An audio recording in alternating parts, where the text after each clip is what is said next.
I was born May the 1st, 1916, in Baltimore at 716 West Lombard Street.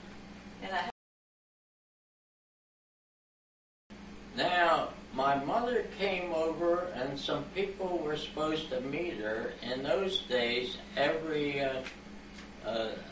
you had to have a sponsor to get in the United States. You just couldn't come in on your own.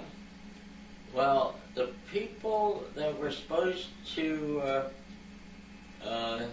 meet my young mother didn't show up, and they were going to ship her back.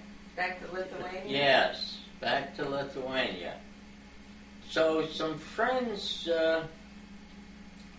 my father's and our family, talked my father, he was a young fella, said, why don't you marry her and get her in the country? You don't have to stay married. You get her in, and then you don't have to stay married to her. Anyway, finally my father agreed, and he married her and got her into the country. Well, they got to like each other, and what evolved was 7 nice children, and they didn't get divorced. They stayed married. Aww.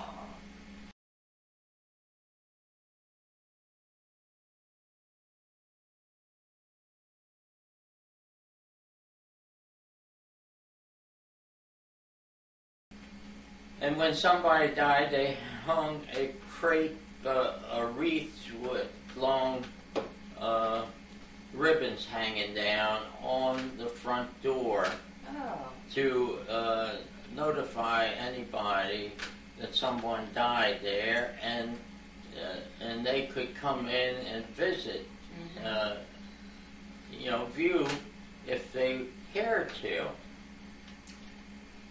Well, anyway, after the funeral, I was only about 3 years old, and I recall that they were having the dinner in one of the other rooms in the house. They had a long table with a lot of relatives and friends around it.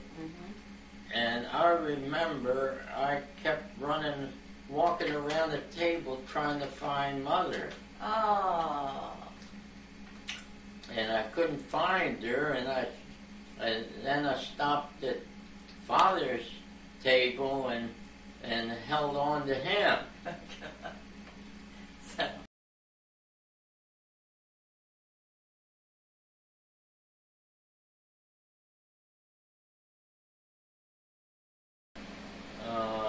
The first tree I remember that we had lights on, they had candles on them. Little candles, just like birthday candles. Oh. And all they do is light them, and everybody stand by with a bucket of water ready to throw them. So you light it for a minute, watch it, and then watch it, yeah. They light all the candles, and then everybody say, ooh, ooh. And then everybody go and blow them out.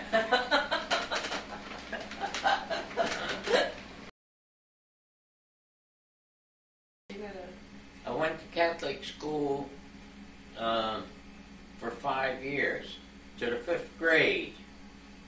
And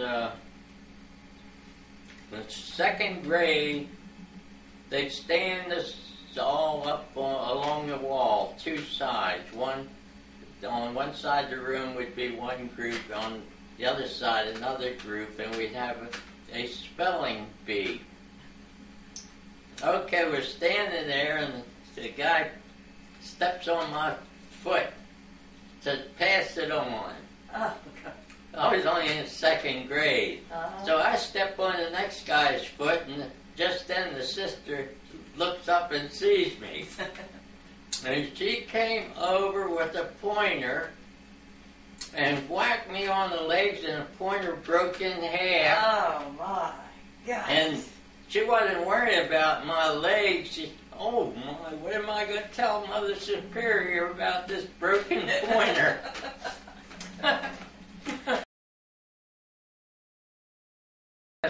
Babe Ruth was not for being bad, but it was an orphan's home, like, plus for bad children. It was a Catholic home. It was St. Mary's Industrial School, where Babe Ruth was there and learning how to play baseball, and Alfred and Joe were there because they were bad and nobody could take care of them.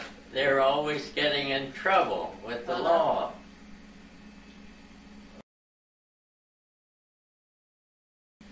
Willy played a saxophone, and he'd get a few fellas together and they'd have a little orchestra. Now, he had a house with a basement, and he got automobile seats and lined them all around the walls of the basement. Set them up so there were nice plush seats to sit down on. And he ran a Speakeasy where he had beer and bootleg whiskey during Prohibition. Now, where did they make the whiskey? Well, he got. I guess he bought it from bootleggers. Oh, okay. So he would have music and drinks and anything else you want. And the bathtub, in the bathroom, he had the bathtub full of whiskey. Jeez. The reason it was in the bathtub, if he got raided, they pulled the plug and the whiskey disappeared down the drain. So